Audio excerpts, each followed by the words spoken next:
Jangan lupa subscribe YouTube channel Metro TV News dan jangan lupa nyalakan notifikasinya. Pemirsa, usaha mikro, kecil, dan menengah atau yang biasa dikenal sebagai UMKM mempunyai peran yang sangat besar untuk menyokong perekonomian secara nasional, khususnya di masa pandemi COVID-19 seperti saat ini.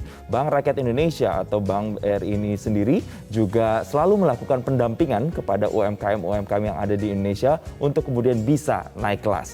Selain itu juga telah diselenggarakan UMKM Export Brilliantpreneur 2020 yang diharapkan ini juga bisa merangsang dan juga mempromosikan nantinya geliat industri kreatif dan juga UMKM yang ada di Indonesia. Kita akan bahasnya siang hari ini bersama dengan Direktur Bisnis Kecil, Retail dan Menengah Bank Rakyat Indonesia, ada Bapak Priyastomo. Selamat siang Pak Priyastomo. Siang. Terima kasih sudah hadir dan berikutnya juga ada salah satu finalis pengusaha muda brilian, ada Kang Husni ini panggilannya. Selamat siang Kang Husni. Selamat siang. Terima kasih Kang Husni dan juga Pak Priyastomo sudah hadir. Mungkin saya pertama mau ke Pak Priyastomo. Ya. Tadi kalau tidak salah di program Newsline sudah ada laporan terkait dengan di JCC ini diselenggarakan ada UMKM Export Brilliantpreneur 2020 yang diselenggarakan oleh Bank Rakyat Indonesia atau BRI. Dibuka oleh Bapak Presiden tadi. Yes. Nah, ini kegiatannya apa sih sebenarnya dan tujuannya apa sih Pak sebenarnya Pak? Baik. Jadi UMKM Expo Brilliantpreneur ini sebetulnya adalah ajang pameran industri kreatif yang terbesar yang dilaksanakan oleh BRI.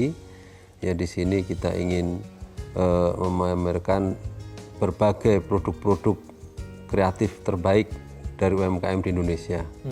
Yang kedua, tujuannya adalah bagaimana meningkatkan kapasitas UMKM ini supaya bisa ke ranah internasional. Dan juga tentunya yang ketiga, kita ingin juga untuk ikut gerakan nasional Bangga Buatan Indonesia. Di sisi lain sebetulnya UMKM Export Brilliantpreneur ini juga merupakan event terbesar yang dilakukan dalam rangka hari ulang tahun BRI yang ke-125. Oke, ini diharapkan juga kemudian bisa mempertemukan para UMKM dan juga menjadi bagian dari media promosi juga sebenarnya Pak ya. Untuk pesertanya sendiri Pak, ini ada berapa banyak yang berpartisipasi di sana Pak? Ya, sebetulnya untuk pesertanya sendiri kemarin itu yang mendaftar cukup banyak ya. Ada 2.000 peserta, tapi kan kita karena ini harus benar-benar dilakukan kurasi untuk mendapatkan produk-produk yang terbaik yang kira-kira memenuhi standar internasional dan sesuai dengan kebutuhan negara-negara importir, maka kita kurasi dan hasilnya itu 570 pelaku UMKM yang ada di sana. 573 pelaku UMKM. Secara spesifik kegiatan-kegiatan yang diselenggarakan di sana apa saja Pak? Jadi ini karena eranya beda dengan tahun lalu ya. Jadi eranya sekarang ini udah di saat yang ada pandemi COVID, sehingga ajang pameran ini tidak sama dengan yang lalu. Kalau tahun lalu kan kita bisa bertatap muka, pengunjung bisa datang, bisa langsung lihat barang, bisa ketemu penjual pembeli langsung, transaksi juga bisa langsung ke sana. Transaksi. Kalau ini kita lakukan secara hybrid.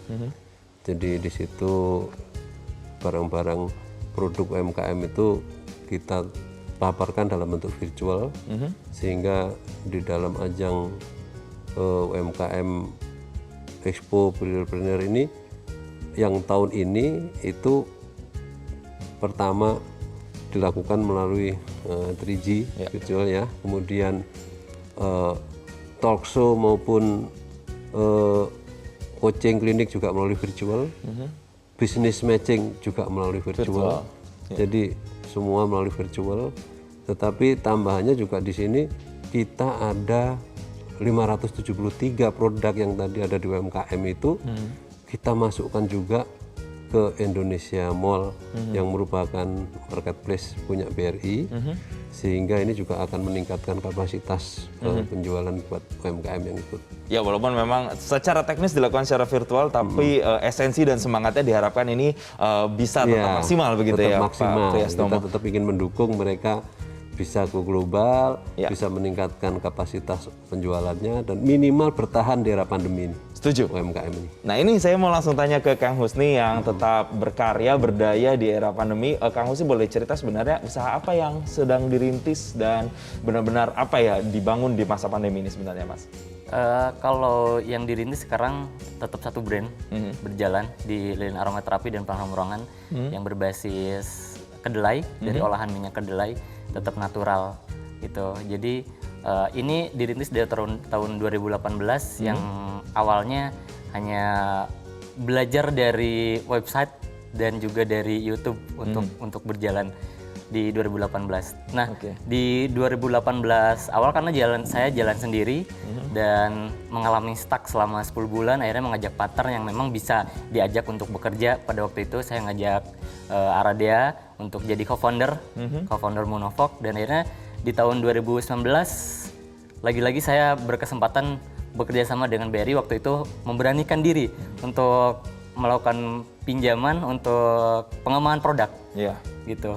Oke, artinya ada sumbangsih juga di sana, ada pendampingan juga yang dilakukan oleh BRI terhadap Kang Husni selaku pelaku UMKM. Nanti saya akan tanya kemudian kenapa pilih usahanya, jenis usahanya adalah pengharum ruangan. Tadi kita akan bahas Kang Husni usahanya jeda. Jangan kemana-mana, kami kembali sesaat lagi. Saya mau langsung lagi ke Kang Husni. Kang Husni ini kan bisnisnya cukup unik ya, pengharum ruangan. Apa yang kemudian kepikiran pada saat itu? Kembali lagi ke tahun 2018 ya untuk bikin pengharum ruangan dan sampai sekarang berjalan dan besar. Sebenarnya saya masuk ke dunia usaha itu beberapa faktor sampai saya di titik sekarang. Itu yang pertama, simpelnya itu saya melihat pengusaha itu punya banyak waktu gitu. Tapi ternyata setelah dijalanin malah lebih banyak waktu yang dikerjakan. Harus gitu. fokus gitu di situ ya. Saya malah 2 tahun terakhir saya tidak melakukan hobi dan lain. Emang fokus di pengembangan perusahaan gitu. Nah, pada waktu itu karena memang pengen ada sesuatu yang bermanfaat gitu, produk yang bermanfaat dan berdampak bagi banyak orang. Akhirnya saya memilih lilin aromaterapi. Lilin aromaterapi ini karena saya riset kecil-kecilan dan juga baca beberapa artikel. Kalau generasi milenial dan Z itu sangat rentan terhadap stres karena pekerjaan, karena sangat kompetitif. Gitu. Dari riset itu akhirnya dicobalah lilin aromaterapi. Begitu. Dan itu sudah banyak digunakan oleh para pekerja untuk menghilangkan stresnya karena begitu itu ya. target market saya. Kemudian ini kan tidak secara kemudian serta-merta langsung bikin usaha gitu, tapi ada juga pendampingan yang dilakukan oleh Bank Rakyat Indonesia atau BRI. Seperti apa sih pendampingannya, boleh diceritakan? Saya mengikuti pengusaha muda brilian di tahun 2020 ini. Awalnya saya hanya melihat Instagram dari BRI. Jadi ada acara tersebut dan juga dari Instagram Mas Harto. Nah, saya mendaftar itu mepet sekali.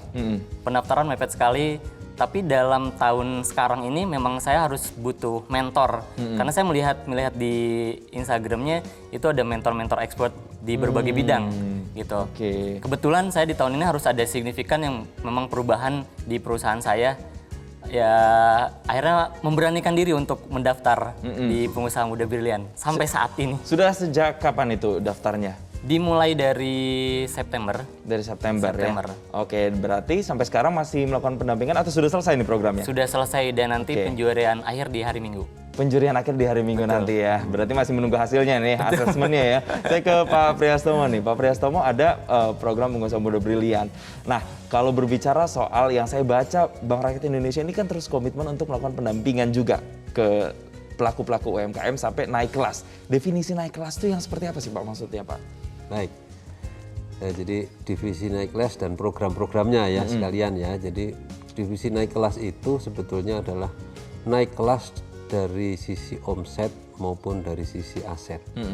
Sehingga untuk bisa meningkatkan kapasitas pengusaha ini supaya naik dari sisi omset dan aset, maka BRI melakukan berbagai pendampingan dan juga berbagai kegiatan-kegiatan yang bisa berdampak pada perbaikan mutu produk, kemudian juga sisi penjualan. Nah, nanti naik kelas ini akan dari sisi kita sendiri, bank itu akan melihat dari dulunya dia fasilitasnya masih di segmen mikro, naik kelas menjadi segmen kecil, bisnisnya nanti naik kelas lagi menjadi pinjamannya itu di segmen menengah, naik kelas lagi menjadi besar gitu, Oke. korporasi. Sudah ada roadmap-nya ibaratnya begitu ya Pak ya? itu nanti mulai kegiatan-kegiatan itu. Program-program yang bisa bikin UMKM naik kelas itu yang seperti apa Pak? Baik, kalau program-programnya sebetulnya ada 2 ya yang kita lakukan inovasi saat ini adalah yang kita sebut dengan Brinkubator, itu yang sudah berjalan kurang lebih 3-4 tahun ini. Kemudian yang terakhir tahun ini kita kembangkan lagi dengan program pengusaha muda brilian yang tadi diceritakan sama Mas Husni ini. Kalau Brinkubator sendiri itu adalah program BRI, ada 4 tahap ya, melalui pertama itu Go Digital, kemudian Go Modern, Go Digital, Go Online, terakhir Go Global.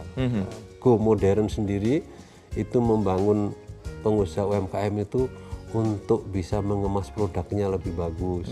Packagingnya juga menjadi bagus sehingga memiliki nilai jual. Kalau dulu mungkin bikin kerupuk pakai lilin cuma diginiin, sekarang harus di-press. Lebih menarik ya. Menarik.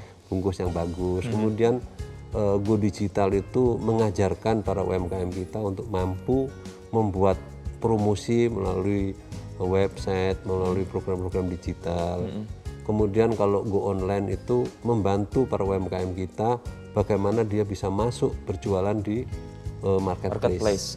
Marketplace, dan kita sendiri untuk membantu itu kita membangun marketplace sendiri yang kita sebut dengan Indonesia Mall. Di dalam Indonesia Mall itu di situ sudah ada 5 marketplace Indonesia. Jadi ada Lazada, ada Bukalapak, ada Tokopedia, ada Bibli, ada Shopee. Sehingga UMKM yang masuk di Indonesia Mall otomatis akan bisa jualan di 5 marketplace Indonesia. Dan coverage-nya bisa lebih besar lagi ya Pak ya? Dan yang terakhir Go Global. Go Global itu membangun UMKM kita untuk bisa meningkatkan kapasitasnya berjualan di luar negeri. Wah, ini diharapkan juga bisa jadi kita promosi sekarang ya? UMKM Expo Brilliantpreneur 2020 ini adalah tahapan terakhir dari Brinkubator. Gitu. Baik, nanti saya akan tanya lagi sama Pak Priyastomo terkait dengan program. Kalau tadi kan ada Brinkubator, ada juga pengusaha muda brilian. Nah, sama juga Kang Husni nih, kegiatan-kegiatannya apa sih, bentuk pendampingannya secara spesifik seperti apa, kita akan bahas. Saya jeda pemirsa, kemana-mana, kami kembali sesaat lagi.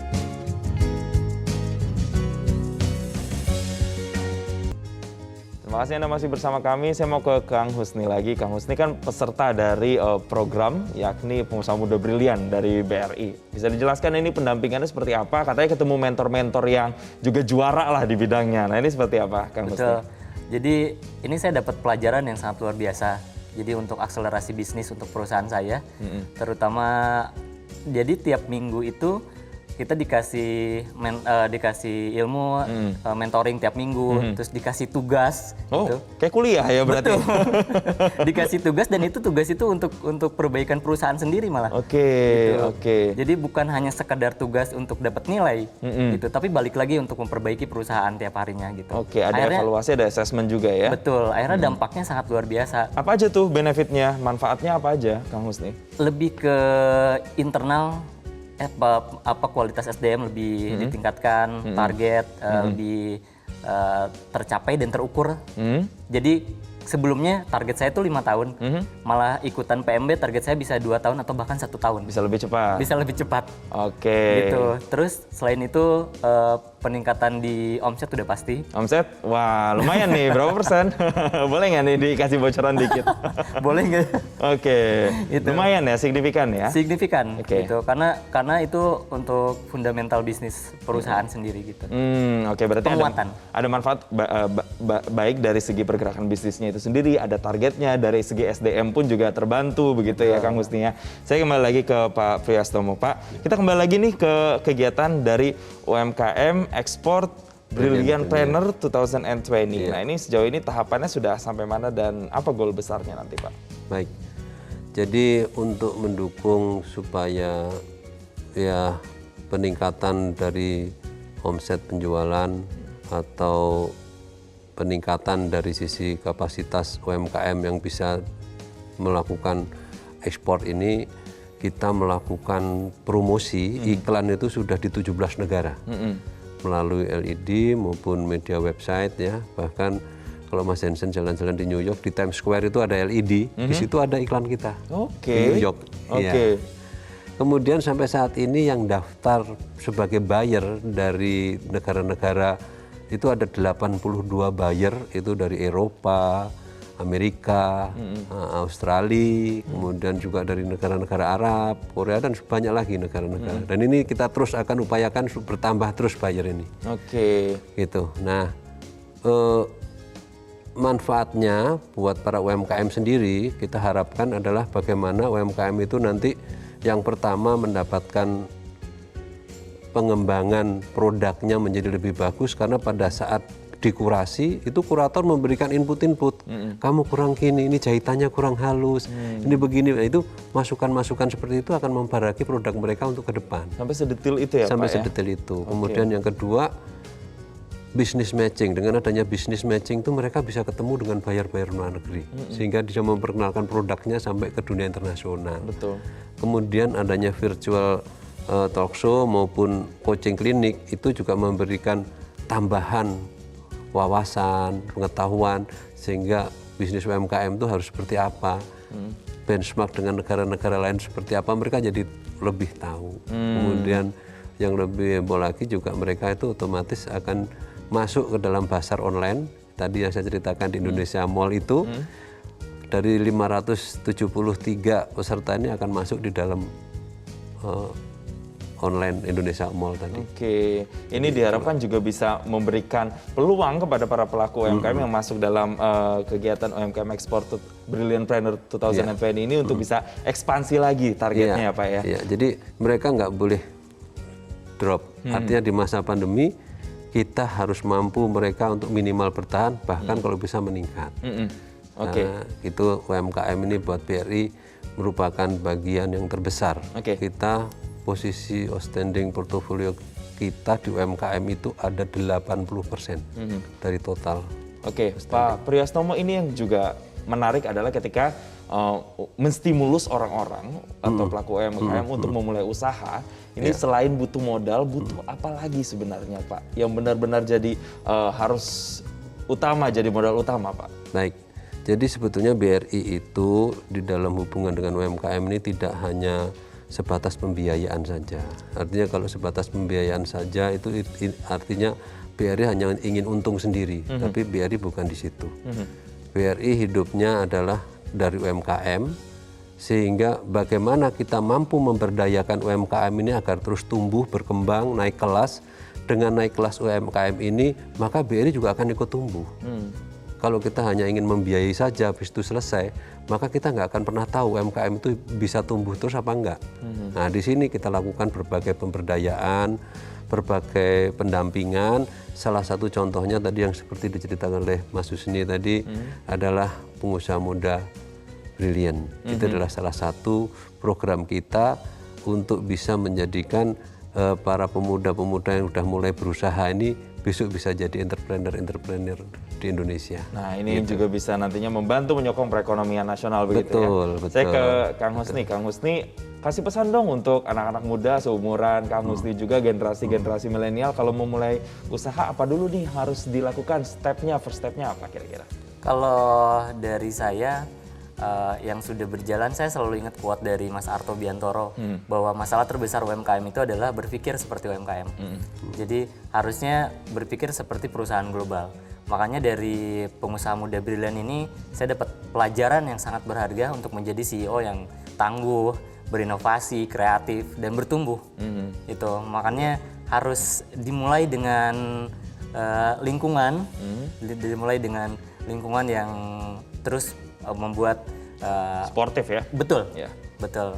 Oke, saya mau ke Pak Priyastomo terakhir. Mungkin Pak Priyastomo, apa yang ingin disampaikan kepada masyarakat Indonesia, khususnya mereka para pelaku UMKM, terutama supaya bisa lebih semangat lagi di masa pandemi COVID-19 ini seperti apa Pak? Baik, ya untuk saran dari saya kepada para UMKM supaya bisa tumbuh dan terus bisa bertahan, yang pertama adalah dalam berusaha jangan cepat puas diri.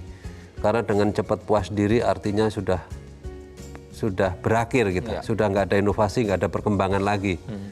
Yang kedua adalah harus berusaha melihat perubahan-perubahan.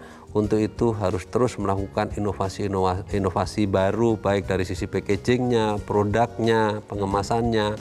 sehingga produk-produk itu akan terus ikut dengan perubahan-perubahan yang terjadi di lingkungannya.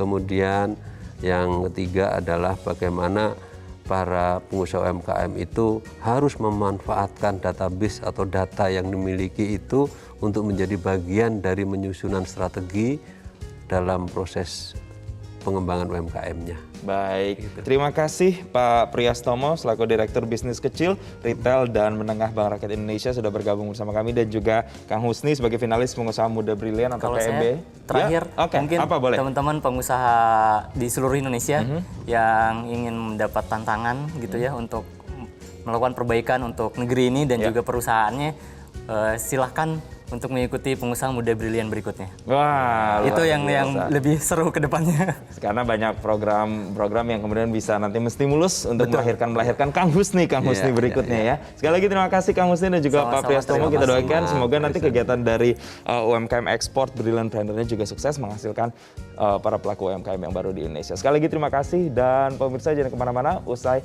Headline News pukul 15 waktu Indonesia Barat, Newsline Bisnis akan hadir untuk Anda. Tetaplah bersama kami. Terima kasih.